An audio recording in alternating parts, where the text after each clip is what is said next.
السلام علیکم کلاس 5 آج ہمارا سوشل اسٹڈیز کا 19th لیکچر ہے. ہمارا 4th چیپٹر چل رہا ہے تو اس پہ ہم پیج 33 سے سٹارٹ کریں گے. 4th چیپٹر کا ہم پیج 32 تک پڑھ چکے تھے. آج پیج 33 کا لاسٹ پیراگراف سے سٹارٹ کر رہے ہیں. اب ہم پڑھیں گے پیریڈ آف جنرل ضیاء الحق. ہم نے یہاں سے سٹارٹ کرنا تھا. ہم نے گورنمنٹ آف ذوالفقار علی بھٹو کے بارے میں پڑھا تھا. اب ہم پڑھ رہے ہیں پیریڈ آف جنرل ضیاء الحق، یعنی جب جنرل ضیاء الحق کا دور حکومت آیا تو کب آیا اور کیسے آیا. آن 5 جولائی 1977 the chief of Pakistan Army General Zia ul Haq enforced martial law in the country. In 1981 AD he formed a nominated Majlis-e-Shura that worked till 1985 AD. اچھا، اب کیا ہوا کہ اس سے پہلے 1971 میں 1971 میں ذوالفقار علی بھٹو کی جمہوری حکومت آئی تھی. تو پھر اس حکومت کے بعد 1977 میں 5 جولائی 1977 میں جو پاکستان آرمی کے چیف آف آرمی سٹاف تھے جنرل ضیاء الحق، انہوں نے 1977 کو اسمبلیوں کو ڈیزالو کر کے اور پھر مارشل لا لگا دیا گیا. اور پھر 1981 میں اور 1977 سے 1981 تک مارشل لا رہا، اور 1981 میں پھر انہوں نے ایک مجلس شورا بنائی جس نے کام کیا 1985 تک. اس کے بعد ہے گورنمنٹ آف بے نظیر بھٹو. اب اس کے بعد گورنمنٹ بے نظیر بھٹو کی حکومت کب آئی؟ The chairperson of Pakistan Peoples Party. ہم پہلے پڑھ چکے ہیں کہ جو محترمہ بے نظیر بھٹو صاحبہ جو تھیں یہ ذوالفقار علی بھٹو کی بیٹی تھیں. تو اس کے اب ان کی حکومت سٹارٹ ہوئی تھی. اب کب تھی؟ اور پھر جب ذوالفقار علی بھٹو نہیں رہے تو اس کے بعد محترمہ بے نظیر بھٹو صاحبہ جو تھیں وہ پاکستان پیپلز پارٹی جو سیاسی پارٹی تھی اس کی چیئر پرسن تھی. تو انہوں نے پھر پرائم منسٹر بنی وہ پاکستان کی 1990 میں، یعنی وہ 2 دفعہ پاکستان کی پرائم منسٹر سلیکٹ ہوئیں. وہ پہلی وزیر اعظم خاتون وزیر اعظم ہیں جو پاکستان کی، جو 2 بار سلیکٹ ہوئیں، 2 بار وزیر اعظم بنی. پہلی بار وہ 1990 میں وزیر اعظم سلیکٹ ہوئیں. اس کے بعد president Ghulam Ishaq Khan dissolved her government and announced. اور اس کے بعد کیا ہوا تھا کہ جو اس وقت کے صدر پاکستان تھے غلام اسحاق خان، انہوں نے ان کی گورنمنٹ کو پھر ختم کیا تھا.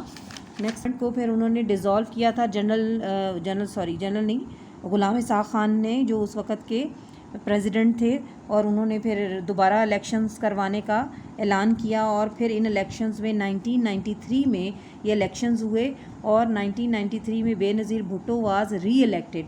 اور پھر جب 1993 میں دوبارہ الیکشن کروائے گئے تو بے نظیر بھٹو صاحبہ دوبارہ الیکٹ ہو کر پرائم منسٹر بن کر آ گئیں. She was martyred in 2007 AD. اور 2007 میں ان کو شہید کیا گیا اور ان کی بھی شہادت ہوئی تھی، ان کو مار دیا گیا تھا. رین آف جنرل پرویز مشرف. اب اس کے بعد جنرل پرویز مشرف کا دور آیا. Government of general Pervez Musharraf began in 1999 AD. اب 1999 میں جنرل پرویز مشرف کا دور حکومت آیا. During his government the devolution of powers to grassroots level and the system of local government were introduced. اب ان کی گورنمنٹ میں یہ بھی مارشل لا کی حکومت تھی. اس میں بھی یہ جنرل جو تھے یہ چیف آف آرمی سٹاف تھے پرویز مشرف. ان کی حکومت آئی. ان کی حکومت میں ایک کام کیا ہوا کہ انہوں نے جو پاورز تھیں وہ روٹ لیول تک یعنی لوکل باڈیز تک پہنچائیں. یعنی انہوں نے لوکل حکومت کا جو ان کا کام تھا کہ انہوں نے سب سے پہلے متعارف کرایا کہ انہوں نے بہت چھوٹے لیول تک جو پاورز تھیں وہ پہنچائیں. ان دیٹ پیریڈ ان کے حکومت میں the number of reserved seats for women in national and provincial assemblies was increased. اب ان کا دوسرا کام کیا تھا کہ انہوں نے صوبائی اسمبلیوں اور نیشنل اسمبلیز میں جو عورتوں کی مخصوص سیٹیں تھیں ان میں عورتوں کی سیٹوں کی تعداد کو زیادہ کر دیا، بڑھا دیا. He also focused on higher education and research. اور انہوں نے اپنی توجہ کا مرکز تعلیم کو اور اس پر ریسرچ کو بھی، اور ریسرچ کے فیلڈ میں بھی ان دونوں چیزوں کو انہوں نے اپنا توجہ کا مرکز بنایا. اس کے بعد ہے پیریڈ آف سید یوسف رضا گیلانی.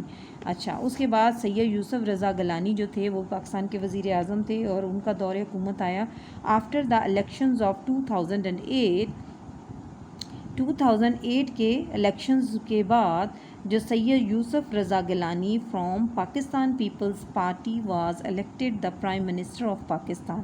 اب اس کے بعد جو تھے 2008 میں جب الیکشنز ہوئے تو ان کے بعد جو پاکستان پیپل پارٹی کے نے سید یوسف رضا گیلانی کو پاکستان کا وزیر اعظم سلیکٹ کیا اپنی پارٹی میں سے، کیونکہ ان کی پارٹی کی اکثریت تھی.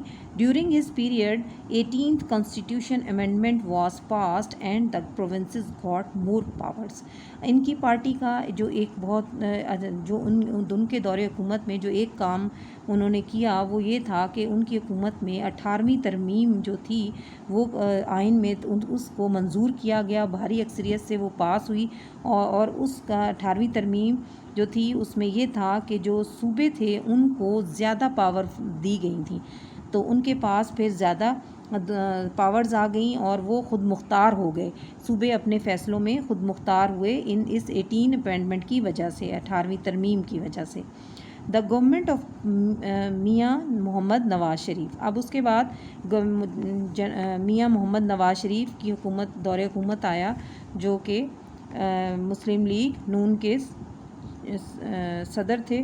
میاں Muhammad Nawaz Sharif was elected prime minister of Pakistan in 1990 AD, 1997 AD and 2013 AD.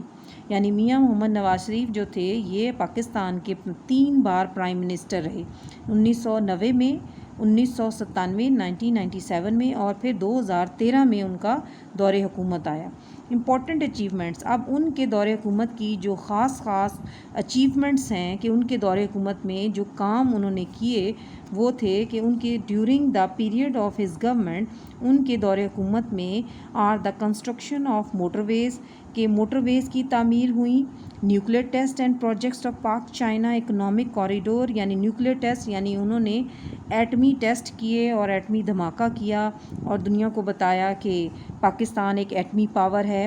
And projects of Pak China, اور پاکستان اور چائنا کے تعاون سے انہوں نے بہت سارے پروجیکٹس شروع کیے. اکنامک ڈور بنایا، یعنی پاکستان میں پاکستان اور چائنا کے ساتھ مل کر ایک معاشی کوریڈور بنایا. اور defence of Pakistan has become invincible after nuclear test. اور پھر جب ایٹمی ٹیسٹ کیا گیا اور ایٹمی دھماکہ کیا گیا اس کے بعد پاکستان کو ڈیفنس میں ایک قابل قدر ایک ان کا کارنامہ تھا یہ، اور دنیا نے یہ جانا کہ پاکستان اور جو ایک اسلامی ملک ہے وہ ایک طاقتور اور ایٹمی پاور ہے. Every year on 28 May the day, ہر سال 28 مئی کو یہ وہ دن ہوتا ہے جب پاکستان نیوکلیئر پاور بن کر ابھرا تھا، اور اس 28 مئی کے دن کو ہم تکبیر ڈے کہتے ہیں. آج بیٹا ہم یہیں تک اپنا لیکچر کمپلیٹ کرتے ہیں، باقی نیکسٹ کل ہم پروسیڈ کریں گے. اللہ حافظ.